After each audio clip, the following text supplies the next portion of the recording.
chest and the arms. Once again. Exhale, bring it down. Inhale, lift. And bring it down. As the mother moves, what happens to the baby in the womb? Does it have any way of knowing what is occurring outside? And bring it down. And lift. Again. New discoveries have brought an entirely new focus to the study of life before birth. Scientists now believe that the unborn child can actually hear, feel, and see. Is it possible that it can even think?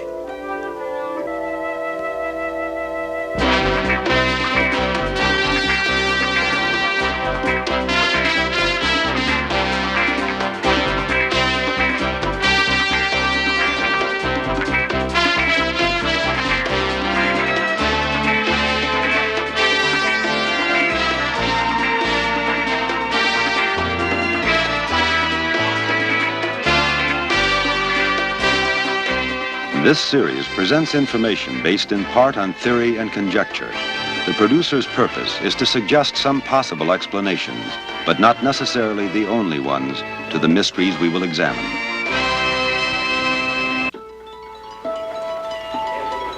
There are few moments in the human experience as magical as the instant of birth.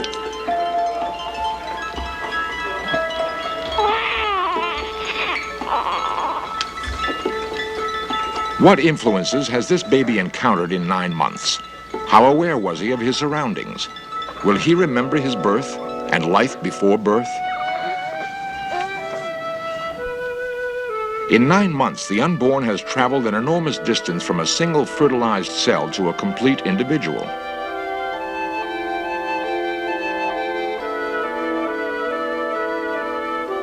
From the moment of fertilization, these minute cells will transform themselves into a human fetus. 200 million cells will eventually comprise this new person. A tiny heart beats strongly after only 4 weeks. Deep in the womb, and about the size of an adult thumb, a delicate cartilage skeleton begins to take shape at 5 weeks.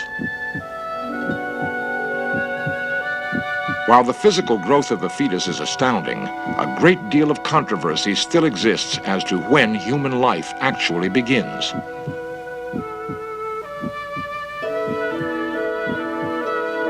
The fetus is physically complete after 12 weeks. Barely 3 inches long, it can move its head, squint, frown, and stretch its arms and legs. Between 3 and 6 months, the fetus grows to 8 inches inside these cramped quarters. Its fingernails can scratch its skin, and gender is obvious. At 18 weeks, when the bones are solid and the muscles strong, the baby can punch and kick its mother. Already, the unborn wants to suck its thumb. Soft hair grows in the last 3 months.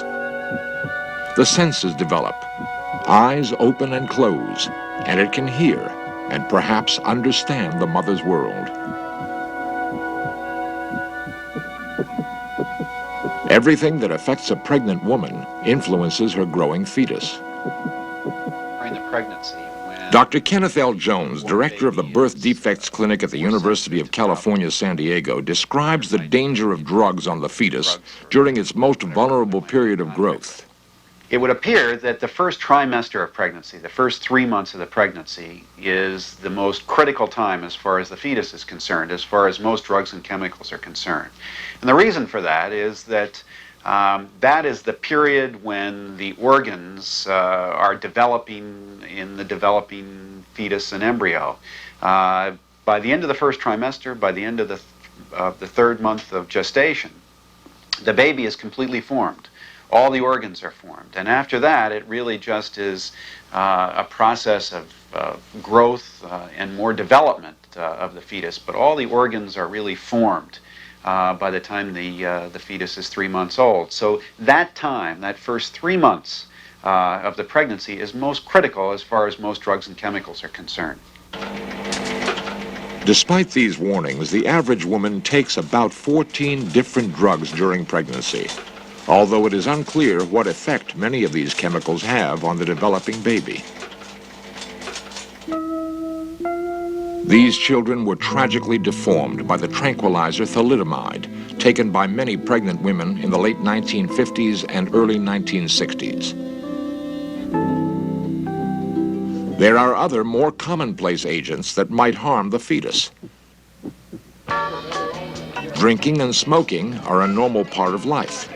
Now it is known that even in minimal amounts, smoking and drinking may have a detrimental effect upon the fetus throughout pregnancy. We were asked to see a group of children, all of whom were born to chronically alcoholic women. And we found that the 8 children that we saw all had some very characteristic features which made them very similar. They were all very small at the time of birth, which is to say they failed to thrive inside their mother, presumably because that high alcohol content that she was drinking was getting through her bloodstream across the baby's placenta and into the baby's bloodstream, and it was affecting the growth of the baby in utero. Babies born to women who smoke during their pregnancy are smaller at the time of birth than babies born to women who don't smoke during pregnancy.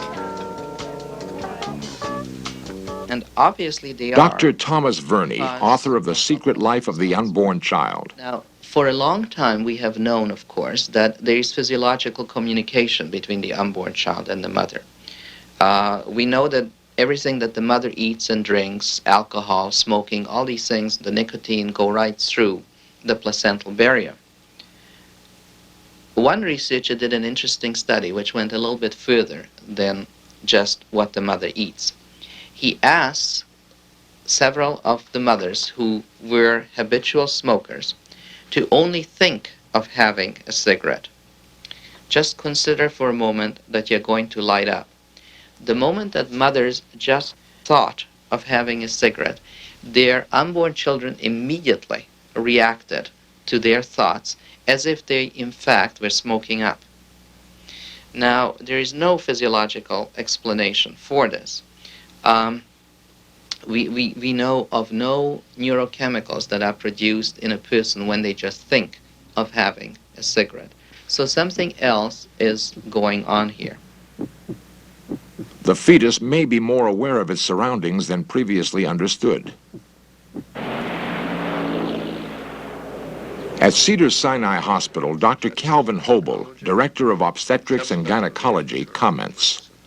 There are indications and studies which suggest that the fetus can interpret its mother's feelings and how the mother feels about its fetus. If a mother is stressed and concerned about her pregnancy, and she can release hormones which influence the environment of the fetus. And I think that the fetus is in a position where it can interpret that type of information, which can have an effect on the fetus and its development. New methods of monitoring the health and development of the fetus may relieve the usual anxieties that accompany pregnancy. Carol Jackson, one of Dr. Hobel's patients, is now in her 4th month and has decided to have a sonogram to be sure that her baby is healthy. On a television screen, she can see her baby move and actually count its fingers and toes. A sonogram uses the principle of sound waves, much like sonar is used in the Navy to search for submarines in the ocean. Sound waves of this magnitude are very safe and do not harm the fetus. Because Carol is 38 and has a family history of problem pregnancies, her doctor has also recommended amniotic testing. A hollow needle is carefully inserted through the abdomen into the amniotic sac that surrounds and protects the fetus. In this fluid are cells that are exfoliated from the fetus into the amniotic fluid, and by taking a sample of the fluid and then in tissue culture in the laboratory, we can grow these cells and we can study their genetic components. Using this test, we can then identify that fetus which has abnormal chromosomes. The test results indicate no Down's syndrome. Given a normal pregnancy, she will give birth to a healthy baby girl. Carol might wonder if her baby locked in the womb is aware and can feel. The fetus seems insulated from outside thoughts and feelings. However, new studies indicate that the unborn is capable of thought, emotion, and memory. And lift. Again, keeping the knees over the toes. And bringing it up. There are a number of influences upon the baby that would surprise many pregnant women. Once again. Good. You should be feeling it in the chest. Anybody? Jane Fonda's workout is one of many health centers recognizing the benefits of well-planned exercise during pregnancy. Up, 2, and down. Breathe. Recent testing indicates that the baby, particularly during the later months in the womb, is very much aware of its mother's activities. Last time, really lift. Now just let the heels hang straight. Recently, it has been shown that by the age of 6 months, you can do electroencephalograms, which are brainwave studies of the unborn child. And that indeed, from these you can see that some of the time the unborn child is asleep, and some of the time he is awake. Furthermore, during the time that he's asleep, it can be shown that he has REM sleep, which is rapid eye movement sleep. And rapid eye movement sleep always or almost always connotes in adults dreaming. There is no reason to suppose that the same would not apply to the unborn child.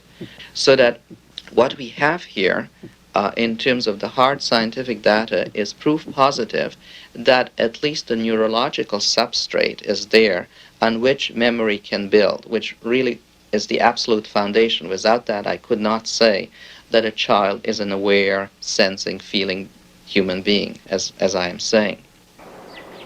If the unborn baby has a memory, what kind of events could it recall? Dr. David Chamberlain of the Anxiety Treatment Center in San Diego has tried to find out. Through hypnosis, Linda Nickerson retraces her pre-birth experiences. I'm in my mother, but we're in the house. You're in your mother, but we're in the house. Yeah, Mm-hmm. What part of the house are you in? by the door, the front door. By the front door? What's happening there? My mom's laughing and we're going somewhere. Uh-huh. She's laughing? And you're going somewhere? Mm-hmm. Is it just you and your mother together? No, I think she's going somewhere with my father. So the three of you are going off somewhere. Mm-hmm. How is it for you when your mother laughs? It's nice. It's like, I can't explain it, it's just nice. It's nice. Makes me feel like a warm fuzzy or something, a little ball of Uh-huh. warmth.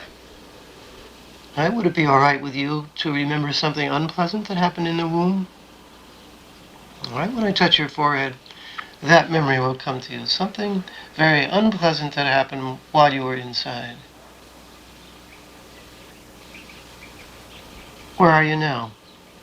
In the bedroom. My mother's crying. And she's really upset. Everything seems dark.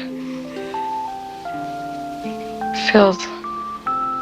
She keeps shaking and it makes me shake. And I keep wanting it to stop, but it won't. All right, why don't you come forward now?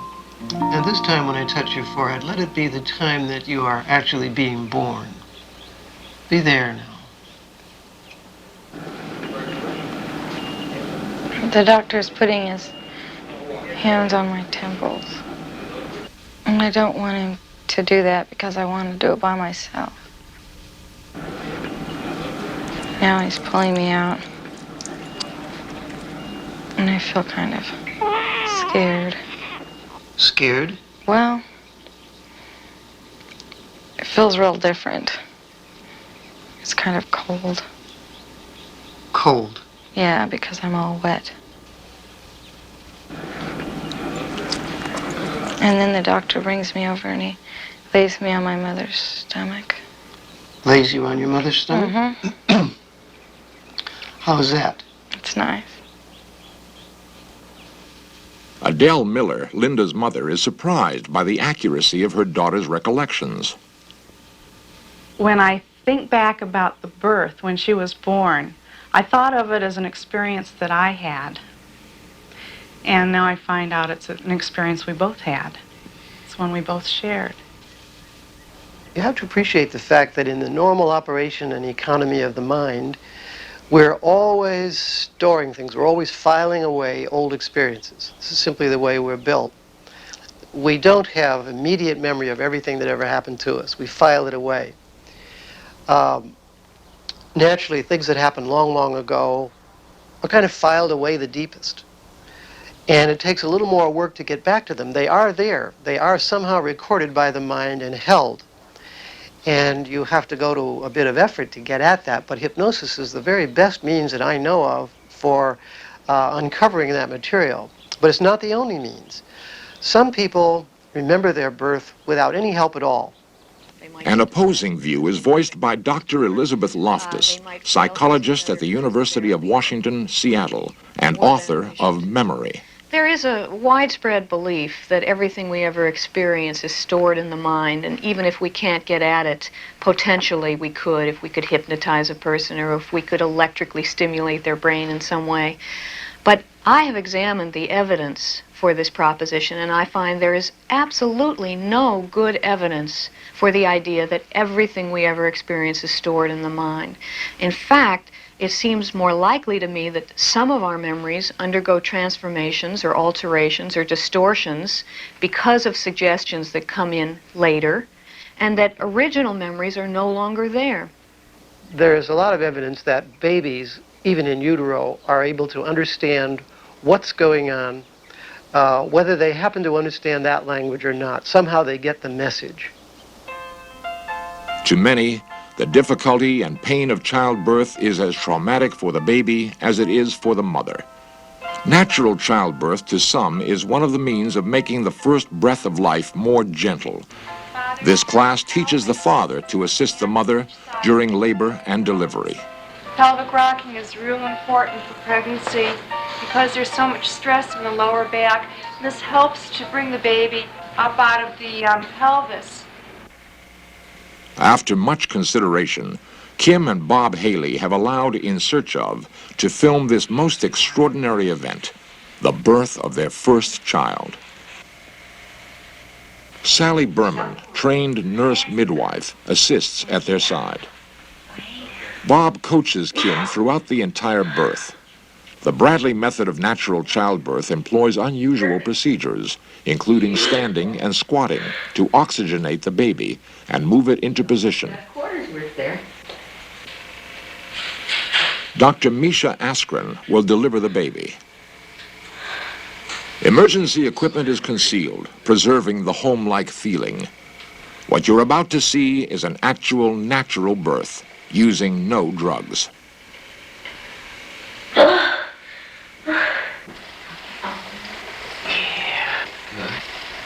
real good. Yeah. Yeah. That's beautiful, Kim.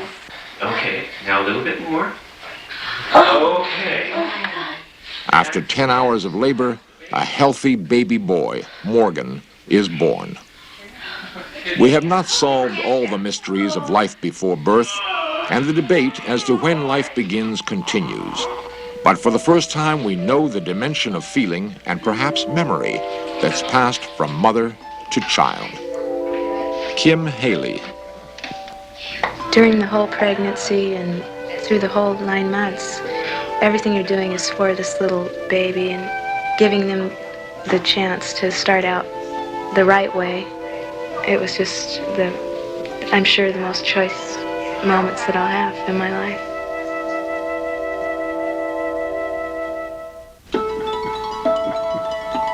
When does life before birth really begin?